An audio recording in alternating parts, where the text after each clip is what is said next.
صمتك المتكلم. إن أردت فلا تتكلمي، ففي صمتك كلام. وإن أردت فلا تضحكي، ففي عبوسك السلام.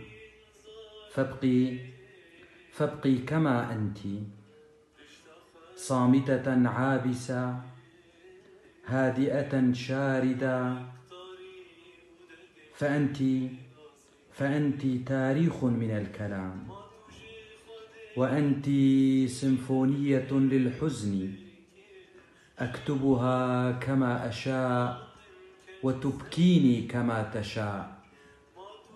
أنت عصفورة أبحث عنك حتى المساء، كي أضعك في قفص عيني. وعندما يجيء الليل يا صديقتي، تضعينني في قفص الجفاء.